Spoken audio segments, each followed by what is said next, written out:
Welcome back to the Bangkok bareback, and today we're going to be talking about something very, very interesting to me.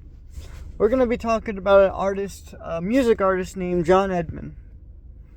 Now, I know you guys are probably not the biggest fan of folk music, but folk music happens to be something I really like. This is a cultural literacy series, obviously, the Bangkok bareback. It's a cultural literacy series, talking about the things that I really find fascinating. And there's this guy named John Edmond.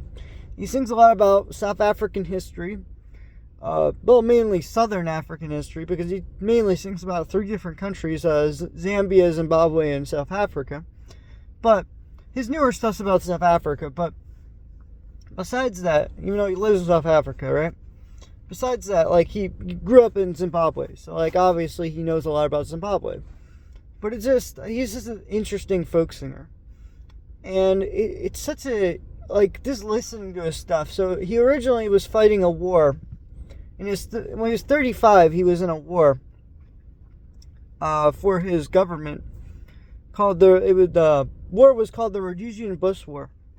And he was fighting a war for, I guess, the minority-led government of the white Rhodesians. And he wanted to inspire everyone who, regardless of who they were. He didn't seem to care about, ethnic stuff or whatever. He wanted to just make the place a stable place to live. And he thought that the people that were going to be in control of Rhodesia, that happened to turn Rhodesia into Zimbabwe over time, were a bunch of terrorists and weren't really for the people. And he was partially correct on that assessment. What happened was, while they didn't kill the white people, a lot of the white people fled, and a lot of the other white people were persecuted. And then there was an ethnic group, one of the Malabili tribe, started getting prosecuted by the Sona tribe. Very, very interesting. But yeah, he talks about that in one of his songs, how they prosecuted a certain ethnic group in Zimbabwe that's only 15% of the population. And it's just so fascinating to me, just listening to the songs and, listening to the history that he experienced, during the Rhodesia Bush War. But then he sings about wars past before that. He sings about wars that happened in Zimbabwe and South Africa way before that time period. And so it's just fascinating to me because you just think about all the historic people. There's not really a single folk artist that's been in so many wars as John Edmond. John Edmond lived that for 15 years of his life, he was at war.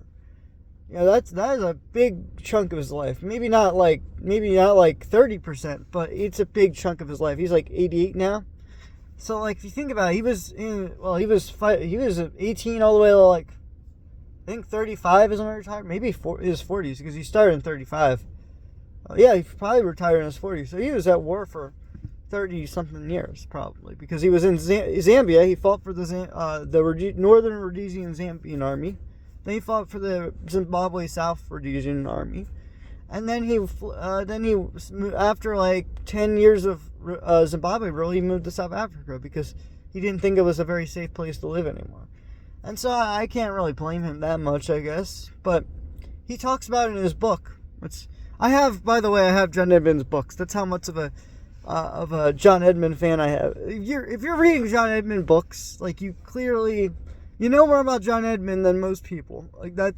I have 2 of his books anyway. And in his second book, he talks about how democracy is a flawed system in Africa, because what you have is, especially in South Africa, you have so many different ethnic groups. And what happened was you had one of the ethnic groups was being very, very corrupt, but the people would always back that guy who was the prime minister of South Africa. He would always back that prime minister of South Africa, but he would keep doing this corruption, and all the people in his ethnic group would be like, "Oh, we're gonna ignore it because he's protecting us."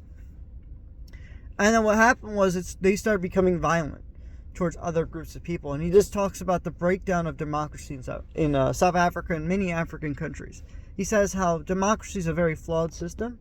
You need to have a system of semi-responsibility, which is what the South Rhodesians or the Zimbabweans had before the native Zimbabweans took over. So he talks about the responsibility of government, and I always, in the cultural literacy series, I do talk about that, how government needs to be somewhat responsible and accountable for their actions. I don't know to what extent, how hierarchical can a government be? I mean, obviously the South Rhodesian government was pretty hierarchical, but it was just so interesting to read that part of the book and be like, oh, that kind of makes sense. Like, he talks about the breakdown in South Africa. It's happening, that it happened in Zimbabwe. It's now happening slowly in South Africa. He talks about the inequalities between the groups of people and how it's only gotten worse. Even though they're more democratic than ever, it's gotten worse. Democracy is just a flawed illusion. In the book, he sort of alludes to that. And I thought that was such an interesting concept. Him living in South Africa really affects him. I mean, he's richer than most South Africans. He's very lucky. Especially him selling all those albums over the past, 40 or 50 years. I mean, it's incredible how much music he's made. He's made probably 400 songs over the past 50 years, and he's still making music. He made an album like 2 months ago. The guy is in his 80s, and he's still making music. The day he dies is the day he stops making music. Like, I'm telling you, John Edmond you guys gotta watch John Edmond on YouTube. I know I shouldn't be telling you about his YouTube channel, but go watch his stuff on YouTube. I like even his YouTube shorts where he's catching a snake in his living room. Like, that's just funny to me. And so, I don't know, like, I'm gonna probably do another one of these cultural literacy things for music artists again.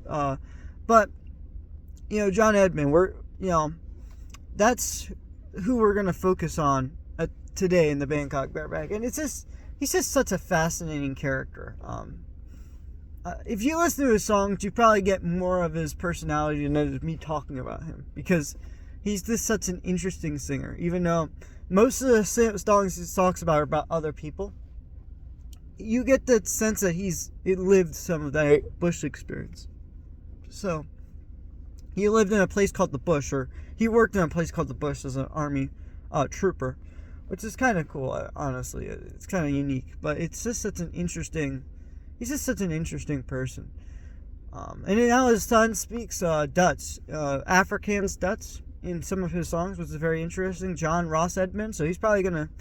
When John Edmond dies, his son will probably inherit most of the business, and will probably just remake some of his father's songs. Would be kind of interesting, because he does sing a lot of his father's songs already. So it was very interesting. But anyway, I hope you enjoyed this little episode. I didn't know how far I was going to go into it. But you just have to be very mindful that whenever someone says our democracy, just keep that in mind. That it's not always a good thing. It's very, very flawed logic when people say that. Then they mean our democracy, they mean their democracy. And it also means it can be very unequal. But unequalness isn't necessarily bad. It's just... to some extent, it can become very, very violent. Like, you look at Guyana. Guyana is a very interesting country. It's one of the richest countries in South Africa. GDP per capita, it's the highest in South Africa. Not South Africa. South America, sorry. Guyana is the richest country in South America, right? They're right next to Venezuela. They actually are going to fight a war probably pretty soon if things go really bad. But ignore the war. Right? Besides for the war, they have the richest per capita, but they have the most violent crime rate because their society is so unequal in terms of income. It's not the wealth that's the problem, it's the income. If you have income inequality, it's really bad. If you have wealth inequality, it's not as bad. Look at the United States. We have pretty much equal incomes pretty much throughout. We're one of the most equal income societies in the world, right here in the United States. Everyone here is making $40,000 to $100,000 a year, right? We make like $2,000 more than the British. Sometimes if you're a doctor, you're making $50,000 more than the British, right? Besides that, right, our wealth inequality in the United States is very high, but because our income inequality is so low, we have a lower crime rate than Guyana. And even though Guyana, they make about $19,000 a year, I bet you there are some people only making $2,000 a year, because most of those guys are in the oil industry. The guys there are making $19,000 a year. Again, it's a good living if you're living in Guyana, but it's a terrible living if you're living in some other random country like the United States or the United Kingdom. Those countries are way too high a cost of living than Guyana. You know what I mean? And they speak English. It's not like they don't, but It's just them speaking English has really helped them, I guess, in the business world.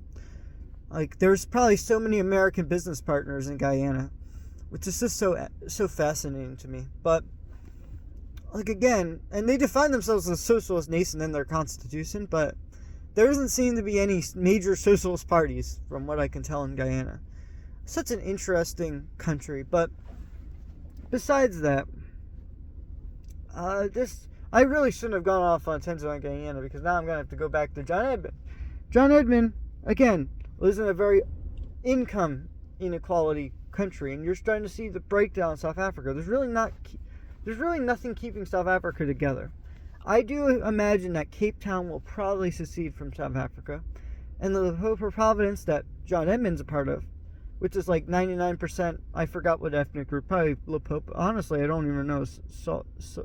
Probably the same one from Zimbabwe. I forgot the name of the ethnic group, but anyway, that's besides the point. Limpopo province will probably secede. Cape Town will probably secede. South Africa is slowly collapsing into multiple different states.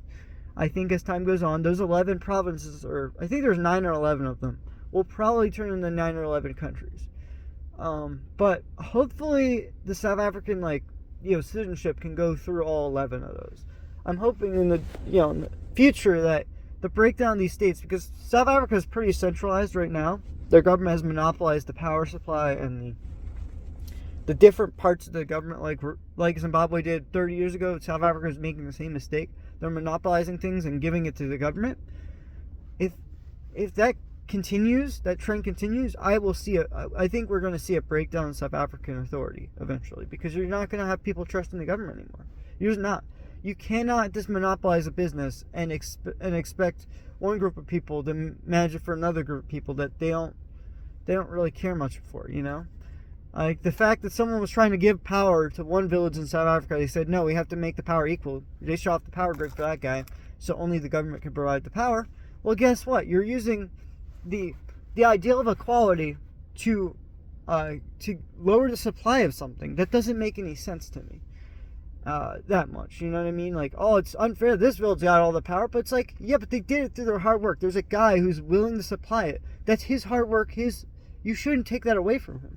But the government said, no, we don't care about your hard work. We care more about the equality, the fairness of it all. But it's like, you guys are already unequal. You might as well have the most talented people give your village power. And that's what hierarchy is okay, as long as it's through hard work and merit. But if it's just based on monopolization, and, if I get the most votes, I could do what the heck I want. That's not the way we should run an economy or even a society. And, I think John Edmond, he might start realizing that too. I don't know.